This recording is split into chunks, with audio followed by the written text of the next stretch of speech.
si paling perdana. Polri menetapkan 6 orang sebagai tersangka dalam kasus dugaan asusila pornografi eksploitasi anak terkait penyebaran konten incest di 2 grup Facebook bernama Fantasi Sedara dan Suka Duka. Para tersangka berinisial MR, DK, MS, MJ, MA, dan KA yang ditangkap di berbagai wilayah yaitu Jawa Barat, Jawa Tengah, Lampung, dan Bengkulu. Polisi menyita sejumlah barang bukti antara lain akun Facebook, email, 8 unit ponsel, 1 PC, 1 laptop, KTP, SIM card, dan kartu memori yang berisi ratusan gambar serta puluhan video bermuatan pornografi.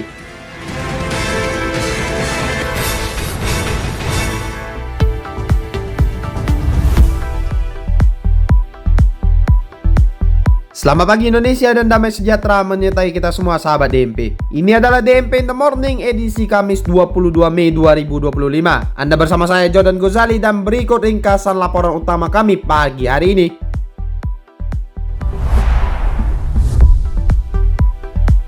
Komisi 5 DPR sebut buat aturan tak bisa sehari jadi ojol singgung UU KPK. Kejagung tetapkan Komisaris Utama PT Sritex sebagai tersangka kasus korupsi kredit Sritex.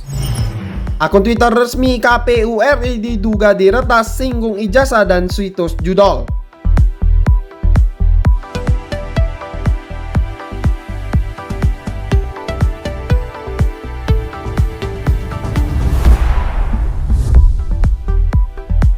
Polri menetapkan 6 orang sebagai tersangka dalam kasus dugaan asusila pornografi dan eksploitasi anak terkait penyebaran konten incest di 2 grup Facebook yang bernama Fantasi Sedara dan Suka Duka. Para tersangka berinisial MR, DK, MS, MJ, MA, dan KA yang ditangkap di berbagai wilayah yaitu Jawa Barat, Jawa Tengah, Lampung, dan Bengkulu. MR adalah admin sekaligus pembuat grup Fantasi Sedara yang berperan sebagai kreator dan penyebar konten demi kepuasan pribadi dan berbagi dengan anggota grup. DK yang merupakan anggota aktif yang mengunggah dan menjual konten pornografi anak di grup tersebut untuk keuntungan pribadi. MS dan MJ adalah anggota yang membuat video asusila dengan anak. Bahkan MJ tercatat sebagai DPO dalam kasus serupa di Bengkulu. MA dan KA berperan sebagai pengunduh dan pengunggah ulang konten pornografi anak di kedua grup tersebut. Polisi menyita sejumlah barang bukti antara lain akun Facebook, email, 8 unit ponsel, 1 PC, 1 laptop, KTP, SIM card, dan kartu memori yang berisi ratusan gambar serta puluhan video bermuatan pornografi. Polisi mengidentifikasi sedikitnya 4 anak menjadi korban dalam kasus ini. Para tersangka dijerat dengan berbagai pasal terkait UU ITE, UU pornografi, UU perlindungan anak, serta UU tindak pidana kekerasan seksual dengan ancaman hukuman penjara hingga 15 tahun dan denda maksimal 6 miliar.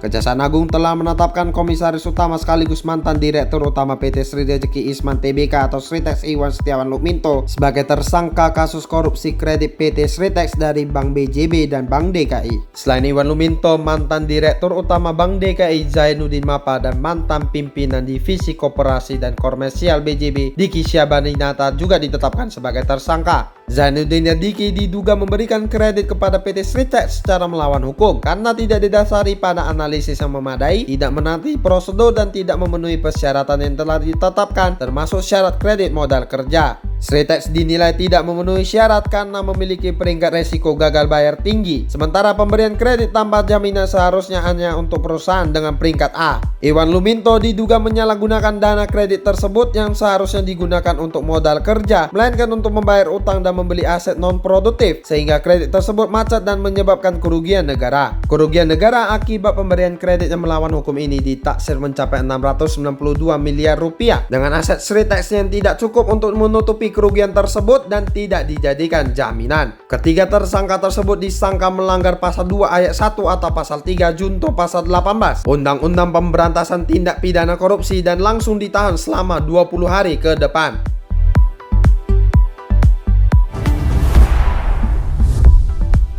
Ketua Komisi 5 DPR RI Lazarus menyatakan bahwa rancangan undang-undang transportasi online tidak dapat disahkan dalam waktu singkat karena membutuhkan proses dan pertimbangan yang matang, berbeda dengan revisi undang-undang lalu lintas dan angkutan jalan yang sudah disiapkan naskah akademiknya. RUU ini bertujuan untuk mengatur secara teknis hubungan antara aplikator dan pengemudi transportasi online dengan pendekatan yang berbeda dari regulasi lalu lintas yang sudah ada karena kompleksitas isu teknis yang dihadapi. Perwakilan pengemudi online Ari Azari mendesak DPR untuk memberikan target waktu yang jelas untuk pengesahan RUU tersebut, mengingat dampak yang signifikan terhadap kesejahteraan para pengemudi. Ari mencontohkan beberapa undang-undang lain yang disahkan secara cepat seperti Undang-Undang KPK dan Undang-Undang Ibu Kota Nusantara sebagai argumen bahwa pengesahan RUU transportasi online juga dapat dipercepat. Ketidakpastian mengenai waktu pengesahan RUU tersebut menimbulkan keresahan di kalangan pengemudi online yang berharap DPR dapat segera memberikan kepastian hukum dan perlindungan bagi mereka.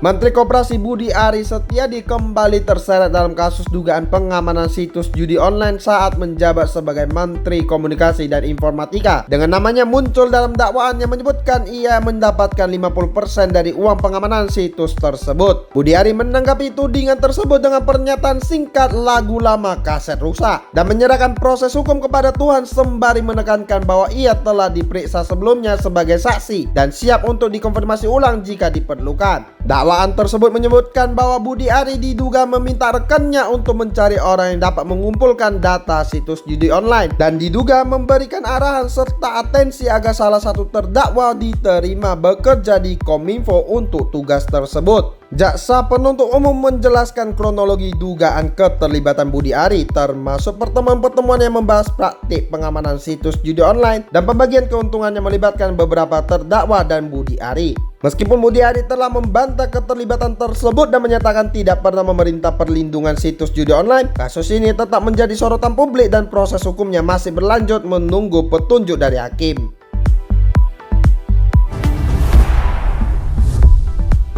Akun media sosial Twitter atau X resmi milik Komisi Pemilihan Umum diduga diretas pada Rabu 21 Mei 2025.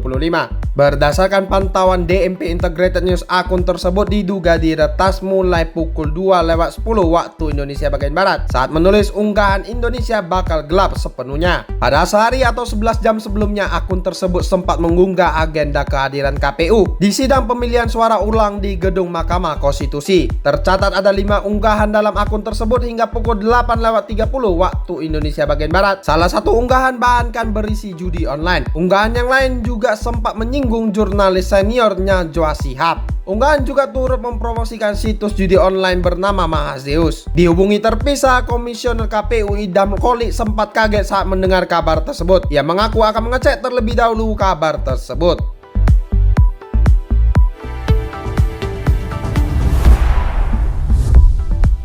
Basuki Cahayapurnama atau Ahok mengusulkan pemberian voucher belanja kepada warga Jakarta sebagai insentif untuk beralih menggunakan transportasi umum. Usulan ini disampaikan Ahok setelah Gubernur DKI Jakarta Pramono Anung memberlakukan kebijakan wajib naik transportasi umum bagi ASN setiap hari Rabu. Ahok menilai pemberian voucher belanja dapat mendorong warga untuk mengurangi penggunaan kendaraan pribadi dan mengurangi kemacetan di Jakarta. Kebijakan wajib naik transportasi umum bagi ASN di Jakarta telah tertuang dalam Instruksi Gubernur Nomor 6 Tahun 2024. Kebijakan tersebut mewajibkan ASN menggunakan moda transportasi umum seperti Transjakarta, MRT, LRT, KRL, dan lainnya dengan pengecualian bagi ASN dengan kondisi tertentu seperti sakit, hamil, atau disabilitas. Ahok berharap usulannya tersebut dapat dipertimbangkan oleh Gubernur Pramono Anung untuk meningkatkan penggunaan transportasi umum di Jakarta dan mengurangi kemacetan.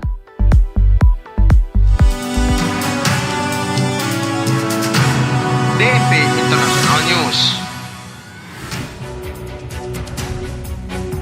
Menteri Pertanian Jepang Taku Eto mengundurkan diri pada tanggal 21 Mei 2025 setelah pernyataannya yang kontroversial mengenai beras menguai kecaman publik. Pernyataan Eto yang menyebutkan dirinya tidak membeli beras karena menerima banyak hadiah dari pendukungnya menimbulkan tekanan politik bagi Perdana Menteri Shigeru Ishiba yang popularitasnya sedang menurun. Pengunduran diri Eto terjadi menjelang pemilu Majelis Tinggi musim panas, sebuah pertarungan politik penting bagi koalisi pemerintahan yang telah kehilangan kendali atas majelis rendah. Itu seorang pakar kebijakan pertanian terkemuka mengakui komentar yang tidak pantas di tengah kelonjakan harga beras dan meminta maaf kepada masyarakat. Perdana Menteri Ishiba menyatakan bertanggung jawab atas situasi ini dan berencana menunjuk Shinjiro Koizumi, mantan Menteri Lingkungan Hidup, sebagai pengganti itu. Skandal ini terjadi di tengah ketidakpuasan publik terhadap penanganan pemerintah terhadap lonjakan harga beras dan penurunan tingkat kepuasan terhadap Perdana Menteri Ishiba.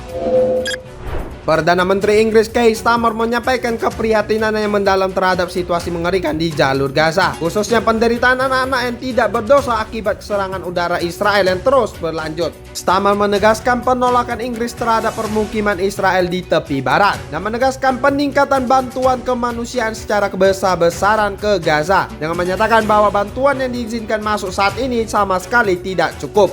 Ia menekankan bahwa Inggris tidak dapat membiarkan warga Gaza kelaparan di tengah blokade dan serangan yang menyebabkan kematian hampir 53.500 warga Palestina yang sebagian besar perempuan dan anak. Pernyataan Starmer ini disampaikan di hadapan Dewan Rakyat Inggris, di mana ia juga mengulang kembali penolakan Inggris terhadap tindakan agresi Israel dan menyerukan gencatan senjata. Pidato Starmer ini menunjukkan sikap tegas pemerintah Inggris terhadap konflik di Gaza dan menekankan pentingnya bantuan kemanusiaan serta penghentian kekerasan terhadap warga sipil Palestina.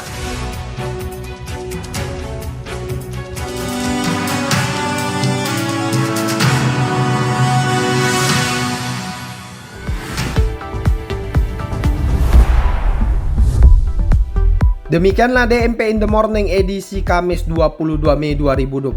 Terima kasih sahabat DMP telah mendengarkan podcast DMP Integrated News di kanal podcast kesayangan Anda dan juga kanal YouTube kami DMP Media Network. Mewakili kerabat kerja yang bertugas, saya Jordan Gozali pamit undur diri. Jubileum 2025 Penziarah Pengharapan. DMP Integrated News, lebih informatif, lebih terinformasi. Selamat pagi Indonesia dan selamat beraktivitas.